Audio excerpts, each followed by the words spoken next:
అదే పెద్ద వ్యవహారం.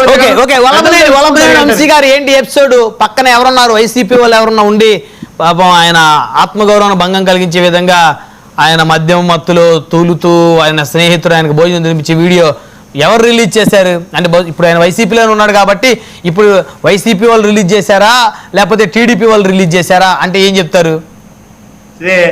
బ్రహ్మనాయుడు గారు నేను చెప్పడం ఏముంది, ఇంతకుముందు సోదరుడు అజయ్ గారే చెప్పారు, అదేం పెద్ద విషయం కాదు, చర్చించాల్సినటువంటి అంశం కూడా కాదన్నారు, నేను ఏకీభవిస్తా. అయితే రాజకీయాల్లో ఉన్నప్పుడు ఎంతో మంది శత్రువులు ఉంటారు, ఎంతో మంది గిట్టని వాళ్ళు ఉంటారు.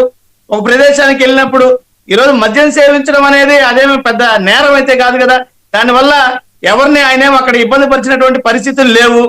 ఈరోజు ఏమైనా అసాంఘిక కార్యక్రమాలకు పాల్పడితే తప్పు, కానీ ఈ రకమైనటువంటి పరిస్థితిని మనం తప్పు పట్టాల్సినటువంటి అవసరం అయితే లేదు. ఎవరికైనా దానివల్ల ఇబ్బందులు లేదంటే హానికరమైనటువంటి వాతావరణం కల్పించడము, పైపెచ్చు ఈ సామాజిక మాధ్యమాలలో ప్రసారం అవుతున్నటువంటి విధంగా ఎక్కడ కూడా వల్లభనేని వంశీ గారు జగన్మోహన్ రెడ్డి గారినో లేదా వైఎస్ఆర్ కాంగ్రెస్ పార్టీనో లేదా అధికార పార్టీ నేతలను ఎక్కడ కూడా అసభ్యంగా తిట్టారనో లేదంటే వారి మీద ఆరోపణలు చేశారన్నదంతా అవాస్తవం.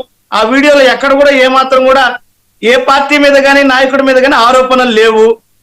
అది ఒక వాళ్ళ ప్రైవేట్ కార్యక్రమం, దాని మీద ఎటువంటి చర్చ కూడా అవసరం లేదని నేను భావిస్తున్నాను.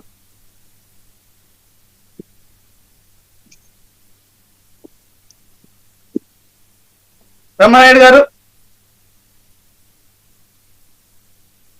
పైపెచ్చు మనం చూస్తే అనేక ఘటనలు రాష్ట్రంలో ఈరోజు పుంగనూరు నియోజకవర్గంలో మీరు చూసినట్లయితే తెలుగుదేశం పార్టీ మండల కన్వీనర్ రొంపుచెర్ల మండలంలో సోమలేశ్వర రెడ్డి అదేవిధంగా రామకృష్ణ అనేటువంటి ఇద్దరు వ్యక్తులు ఫుల్లుగా మద్యం సేవించి వైఎస్ఆర్ కాంగ్రెస్ పార్టీ కార్యకర్త పైకి దాడికి ప్రయత్నించినటువంటి పరిస్థితి, కత్తులు మారణ ఆయుధాలు తీసుకొని వచ్చి పుంగనూరు నియోజకవర్గంలో జరిగినటువంటి పరిస్థితి.